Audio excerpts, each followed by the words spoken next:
اگلی عید تک انشاءاللہ قرض اتر جائے گا تو تمہاری بھانجیوں کو شاپنگ کروا دوں گی۔ میں نے ان سے کہا کہ آپ کا ایک بیٹا مقروض ہے، دوسرا تو نہیں، اور ساتھ ہی بچیوں کی شاپنگ کے لیے 5,000 روپے بھیجنے کا وعدہ کر لیا۔ آنٹی میری بات سے بہت خوش ہوئی اور مجھے بیسیوں دعائیں دے ڈالی۔ میں نے آنٹی کا موڈ خوشگوار بنا کر کال بند کر دی، مگر نہ جانے کیوں بچیوں کی دی جانے والی لفظی اذیت نے میرا دل جکڑ کے رکھا ہوا تھا۔ میں بد زبان لوگوں کو بزور قوت نہیں روک سکتی، مگر قارئین کرام کو کچھ کہنا چاہتا ہوں۔ قارئین کرام کو بتانا چاہتا ہوں کہ خدارا اگر آپ کے ارد گرد کوئی ایسا بچہ ہے تو اس کو حرامی کہہ کر ذہنی اذیت نہ دیں، کیونکہ اسلام کہتا ہے بچہ جس کے بستر پر پیدا ہوگا اسی کے نام سے جانا جائے گا، اور اگر ہو سکے تو اپنے ارد گرد ایسے سفید پوش لوگوں کو ڈھونڈ کر اپنی عید کی خوشیوں میں شامل کریں۔ مجھے ان لڑکیوں کی مایوسی دیکھ کر ڈر لگنے لگا ہے کہ ہم جیسے اہل ایمان کے رویوں سے متاثر ہو کر کہیں وہ خودکشی نہ کر جائیں۔ میں سسرال والوں اور خاص کر کے شوہروں سے کہنا چاہتی ہوں کہ خدا کے لیے اپنی بیویوں بہوؤں پر ایسے گھٹیا الزامات نہ لگائیں۔ آپ زبان سے محض الفاظ نکالتے ہیں مگر لڑکی کی پوری زندگی گالی بن جاتی ہے۔ مرد کا بطور باپ یہ حق بالکل بھی نہیں بنتا کہ اگر بیٹا نہ ہو تو بیٹیوں کو اولاد ماننے سے انکار کر دیا جائے۔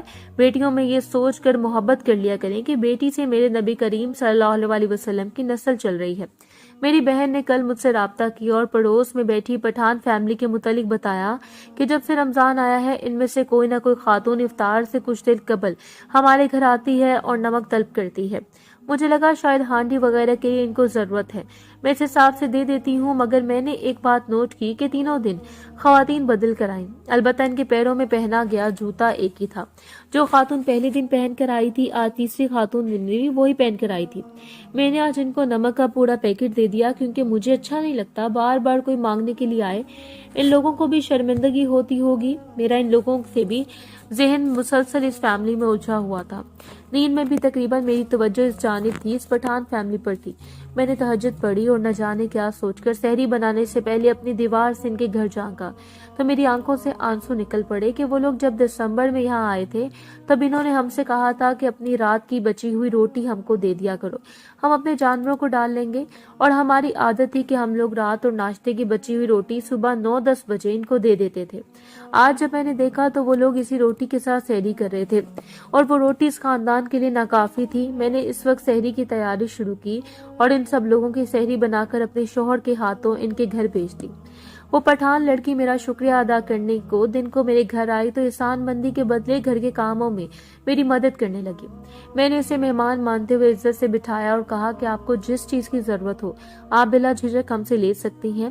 ساتھ ہی میں نے پوچھ لیا کہ آپ نمک لینے کیوں آتی تھی۔ روز تو وہ کچھ شرمندہ ہو کر بولی نمک سے روزہ افطار کرنا بھی سنت ہے اور ہمارے گھر میں نمک بھی نہیں ہوتا تھا تو میں مانگ کر لے جاتی تھی اور سادہ پانی سے افطاری کر لیتے تھے۔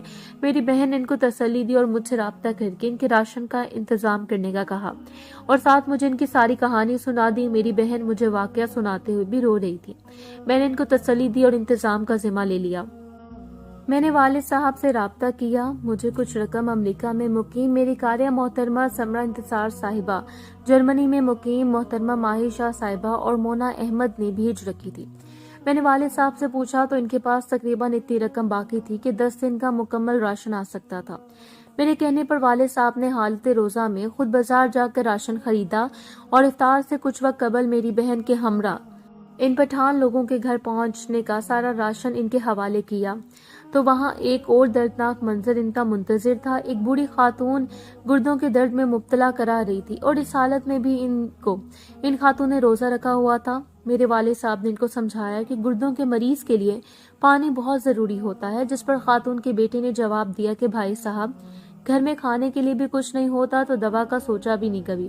یہ خاتون میری والدہ صاحبہ ہیں اور میں نے خود ان کو کہہ رکھا ہے کہ روزہ رکھ لیا کریں، بھوکا تو رہنا ہی ہے، پیاس بھی برداشت کر لیں، آپ کو اجر مل جائے گا۔ میرے والد صاحب نے دیکھا کہ درد کی تکلیف اور خاتون کی برداشت سے باہر تھی تو انہوں نے رکشے کے ذریعے خاتون اور اس کے بیٹے کو ہسپتال پہنچایا، اپنی جیب سے دوا خرید کر دی، ڈرپ لگوائی اور جب ان کی حالت سنبھل گئی تو ان کو واپس لے کر آ گئے۔ گھر چھوڑا، گھر میں کھانا تیار کیا جا رہا تھا اور چھوٹے چھوٹے معصوم بچے اپنی مادری زبان میں اپنے بابا صاحب سے کچھ کہہ رہے تھے۔ جب میرے والد صاحب نے پوچھا کہ بچے کیا کہہ رہے ہیں تو اس شخص نے بتایا کہ ہمارے گھر میں روٹی نہیں بنتی، بس ادھر ادھر سے لے کر گزارا کرتے ہیں تو بچوں کا پیٹ نہیں بھرتا۔ پھر میں بہلانے کے لیے ان کو قرآن پاک کی چھوٹی صورتیں زبانی یاد کرواتا ہوں اور بتاتا ہوں کہ یہ یاد کر لیں، بھوک ختم ہو جائے گی۔ بچے ہیں، بہل جاتے ہیں اور صورتیں یاد کرتے کرتے سو جاتے ہیں۔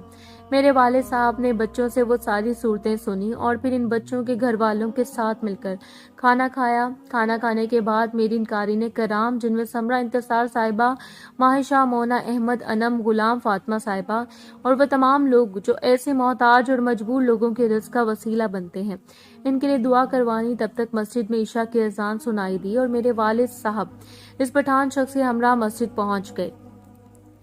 میں تحریر پڑھنے والے قارئین کرام سے بالتجا کرنا چاہتی ہوں، سوات وغیرہ کے غریب لوگ سردیوں میں جب برف باری شروع ہوتی ہے تو ہجرت کر کے پنجاب آ جاتے ہیں، یہاں محنت مزدوری کرتے ہیں، کماد اور گندم کی فصل سنبھالتے ہیں، مگر ان کے اپنے گھروں میں کئی بار فاقے ہوتے ہیں۔ اگر آپ کے قرب و جوار میں کوئی ایسی مستحق فیملی ہو تو اللہ تعالیٰ کی رضا کے لیے ان کا خیال رکھیں تاکہ روزے میں آپ لوگ بھی ایسی امتیوں میں شامل ہوں جن پر نبی کریم صلی اللہ علیہ وسلم کو فخر ہو۔ والسلام۔